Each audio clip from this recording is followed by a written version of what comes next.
Hello guys, this is Karthik and today we are going to start with our new topic which is wave. So this is the part of a chapter sound, okay?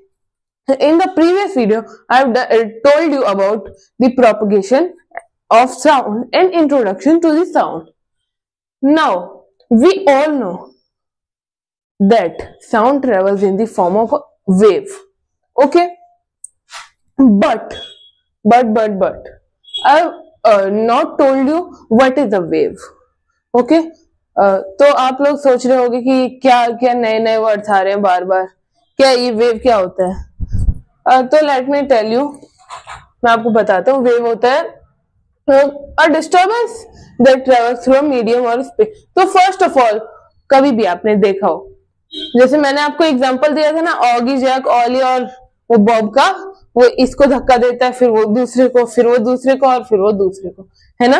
मैंने आपको example दिया था ना, वो क्या था, वो ऐसे थोड़ी है भाग के आया और ऐसे धक्का मार दिया, ऐसे नहीं हुआ, बल्कि उसने नॉर्मली अपनी जगह पे रह के धक्का दिया, फिर उसको धक्का लगा तो वो भी इधर हुआ। ऐसे तो नहीं हुआ ना कि वो भाग के इसको धक्का दिया, फिर वो भागा, फिर उसको धक्का दिया, ऐसे नहीं हुआ ना।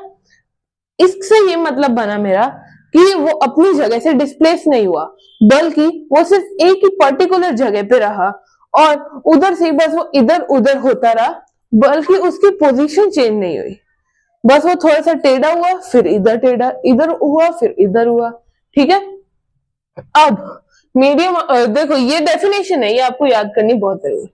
अ disturbance that travels through medium और space transferring energy from one point to another without causing any displacement. इसका ये मतलब है कि एक डिस्टर्बेंस किसी भी मीडियम से ट्रेवल करता है, यानी कोई भी चीज में डिस्टर्बेंस, जैसे वो लाइन का एक डेकोरम था, पर जो बैक बेंचर ऑगी था उसने धक्का दिया था। एक बार मैं वो डायग्राम बना ही देता हूं।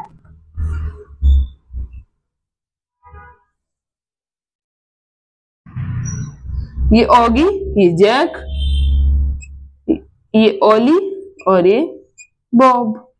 ठीक है। इस बैक बेंचर ने आके धक्का दिया, इस ऑगी ने दिया जैक को, जैक ने दिया ओलिविया को, ओलिविया ने बॉब को, है ना। तो ये क्या था, लाइन के अंदर पहले डेकोरम था ओरिजिनली, बट जैसे ही ऑगी ने धक्का मारा तो सभी हिल गए और एक डिस्टर्बेंस क्रिएट हो गया। तो the disturbance that travels through medium और स्पेस, यानी या तो किसी मीडियम से ट्रेवल करे या स्पेस से, transfer energy from one point to another, यानी जो एनर्जी है वो एक जगह से दूसरी जगह पे ट्रांसफर कर रहा है। मैंने क्या कहा था, वो अपनी जगह से हिल के एनर्जी हिलता नहीं है, बल्कि वो एक से दूसरे को पास कर देगा थोड़ा सा, मतलब वो अपनी जगह चेंज नहीं करता, थोड़ा सा इधर हिला और फिर उसने अपनी एनर्जी ट्रांसफर कर दी। इस ट्रांसफर से पहले इधर, फिर इधर, फिर ऐसे ट्रांसफर होते होते क्या होगा कि जो एनर्जी है ये जहां पे पहुंचनी चाहिए उधर पहुंच जाएगी without causing any displacement in the medium, यानी उनका जो उनकी प्लेस चेंज नहीं होती, वो एक जगह से दूसरी जगह पे डिस्प्लेस नहीं होते। ओके। अब sound travels in the form of a wave, ये हम सभी को पता है। अब जो वेव होती है, वेव के टोटल 4 टाइप्स होते हैं, लेकिन मेनली 2 टाइप्स होते हैं, on the basis of medium और on the basis of motion. तो on the basis of medium एक इलेक्ट्रोमैग्नेटिक, एक मैकेनिकल। तो अब जो साउंड है ये है हमारी मैकेनिकल वेव। अब ये क्या हो गया, मैकेनिकल क्या, वो क्या स्क्रू ड्राइवर से कोई कस रहा है, कोई उससे स्क्रू को ढीला कर रहा है, नहीं वो वाला मैकेनिकल नहीं, मैकेनिकल वेव होती है एक टाइप की। इसका क्या मतलब बना, मतलब जैसे मैं बोल रहा हूं, तो यही चीज अगर मैं स्पेस में, हम सब मून पे चले जाए किसी जरिए से, मतलब वो बिना मास्क लगाए हम एक दूसरे से बातें करें, तो क्या हम कर पाएंगे? नहीं, क्योंकि उधर कोई मीडियम नहीं है ट्रेवल करने के लिए। मीडियम यानी वैक्यूम है एक टाइप से। वैक्यूम के अंदर क्या होता है, वैक्यूम में मतलब जैसे पार्टिकल्स ही नहीं होंगे तो ट्रांसफर कौन करेगा एनर्जी? अगर पार्टिकल्स होंगे तभी एनर्जी ट्रांसफर हो पाएगी, लेकिन वो पार्टिकल्स ही नहीं है तो एनर्जी भी तो ट्रांसफर नहीं हो पाएगी। बस वो ही सेम चीज है जो साउंड है, it requires a medium to travel, hence it is a mechanical wave. तो मैकेनिकल में वो वेव होती है जिसको मीडियम चाहिए, यानी रिक्वायर्स मीडियम।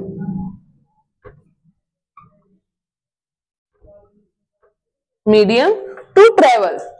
ओके, अब ये इलेक्ट्रोमैग्नेटिक वेव, ये क्या वेव है?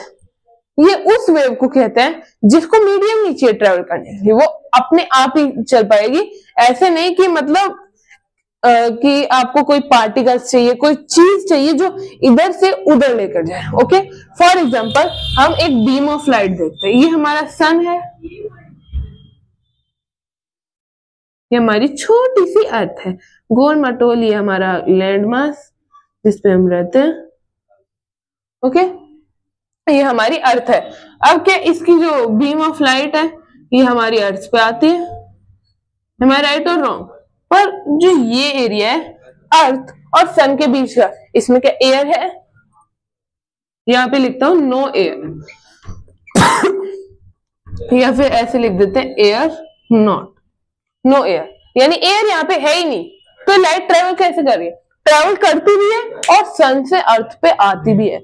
और देखो आप, इतनी ज्यादा लाइट होती है कि हमारी पूरी अर्थ पे हमें सब कुछ दिखने लग जाता है।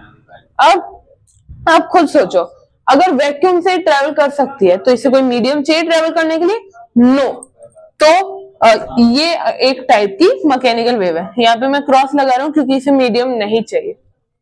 ओके, अब on the basis of motion, on the basis of motion होती है लॉन्गिट्यूडनल, लैटिट्यूडनल। इनका मैं आपको बेसिक डिफरेंस बताता हूँ। इनकी वैसे टेबल बनेगी इन दोनों की, पर इनका जो डिफरेंस, इनकी जो टेबल बनेगी वो बहुत लंबी बनेगी, इसलिए मैं आपको इनकी सबसे मेन चीज बता देता हूँ। जो लॉन्गिट्यूडनल वेव है ये परपेंडिकुलर चलेगी, परपेंडिकुलर। ओके, पर जो ट्रांसवर्सल है, ट्रांसवर्सल ये एकदम मतलब मैंने उल्टा बता दिया, ट्रांसवर्सल परपेंडिकुलर होगी। परपेंडिकुलर मतलब अगर वेव इस तरफ तो पार्टिकल्स ऐसे ऐसे मोशन करेंगे। वो लॉन्गिट्यूडनल है तो वेव भी ऐसे, पार्टिकल्स भी इसी तरफ मोशन करेंगे, मतलब ऐसे मूव नहीं करेंगे, इसी तरफ एनर्जी ट्रांसफर करेंगे। आपने देखा होगा कि वेव ऐसे ऐसे चलती है, उस वेव को हम कहते हैं लॉन्गिट्यूड। अब मतलब उसे हम ट्रांसवर्सल कहते हैं और जो सीधी जा रही है उसे लॉन्गिट्यूड। अब चलो बेसिक डिफरेंस हो गया। अब हम कंटिन्यू करते हैं, वेव के स्ट्रक्चर को देखते हैं। So now here we are going to discuss about the structure of wave. So first of all, इसके अंदर वेव में क्या है ऐसा स्पेशल?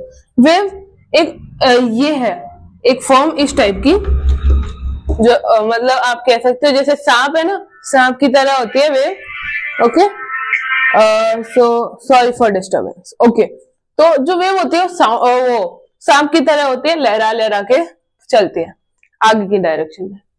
अब इस वेव में क्या होता है? वेव के कुछ पार्ट्स होते हैं, ओके, जिनका हम डिस्कशन करेंगे। जैसे फर्स्ट ऑफ ऑल, इसका जो पीक पॉइंट होता है, वेव का जो हाईएस्ट पॉइंट होता है, उसे हम कहते हैं क्रेस्ट। और इसका जो बॉटम पार्ट होता है उसे हम ट्रो कहते हैं, TROUGH। ओके, जैसे पीक पॉइंट है क्रेस्ट, इसका सबसे नीचे वाला पॉइंट है ट्रो। अब जो वेव का सेंटर है उससे जब हम ट्रो या फिर वेवलेंथ, आई मीन ट्रो या क्रेस्ट का डिस्टेंस नापते हैं, तो जो हाइट निकल के आती है, ये वाला डिस्टेंस, इसे हम एम्पलीट्यूड कहते हैं। क्या कहते हैं? एम्पलीट्यूड। अब यहाँ पे हम देखेंगे वेवलेंथ। वेवलेंथ क्या होती है? The distance between two crest और द डिस्टेंस बिटवीन टू ट्रो। या तो आप ट्रो के बीच में डिस्टेंस चेक कर लो या फिर आप क्रेस्ट के बीच में डिस्टेंस चेक कर लो, तो जो डिस्टेंस आएगा इसको हम कहेंगे वेवलेंथ। अब ऑसिलेशन, ऑसिलेशन क्या होता है? जब एक वेव वन क्रेस्ट और वन ट्रो को कवर करके अपने ओरिजिनल लेवल पे वापस आ जाती है, जैसे यहां से शुरू हुई थी और ऐसे करके वापस उसी लेवल पे आ गई, सेम लेवल। ओके, इसे हम कहेंगे वन ऑसिलेशन इज कंप्लीट। अब इस डायरेक्शन में वेव की मूवमेंट हो रही है, जैसे मैं बोल रहा हूं तो वेव की मूवमेंट हो रही है इस डायरेक्शन में, आई मीन साउंड की मूवमेंट। और साउंड की जो टाइम है वो भी इसी डायरेक्शन में चल रहा है एक टाइप से। तो जो टाइम है, टाइम हमेशा सेकंड्स में मेजर किया जाएगा और पर सेकेंड आप जितनी भी आपकी ऑसिलेशंस कंप्लीट होगी, फॉर एग्जांपल यहां से यहां तक 1 सेकेंड है, तो 1 सेकेंड में कितनी 2 ऑसिलेशंस कंप्लीट हुई। तो अगर देखा जाए तो आप इस साउंड को सुन नहीं पाओगे। क्यों? क्योंकि सिर्फ और सिर्फ 2 ऑसिलेशंस कंप्लीट हुई है, यानी जो साउंड है, साउंड की जो फ्रीक्वेंसी होने वाली है वो 2 हर्ट्ज होगी।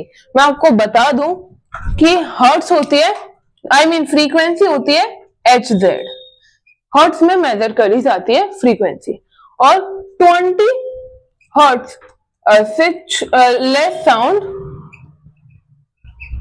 अगर साउंड है वो 20 हर्ट्ज से लेस है तो हम उसे सुन नहीं सकते, और वही अगर 20 हर्ट्ज से ज्यादा है, 20,000 हर्ट्ज से ज्यादा है, तो भी हम उसे नहीं सुन। ओके, 20 हर्ट्ज से कम और 20,000 हर्ट्ज से ज्यादा हम नहीं सुन सकते साउंड। अब यहां पे आगे देखते हैं, इसका जो फ्रीक्वेंसी है, इसका सिंबल होता है न्यू, NU, न्यू, ये ओके। अब ये न्यू का सिंबल है, और ये जो वेवलेंथ है इसे हम कहते हैं LAMDA, लैम्बडा। ये सुनने में थोड़ा गाली जैसा फील होता है, किसी को कहोगे ना ए लैम्बडा, वो सोचेगा कि गाली दे रहा है, अगर उसे इसका मीनिंग नहीं पता होगा।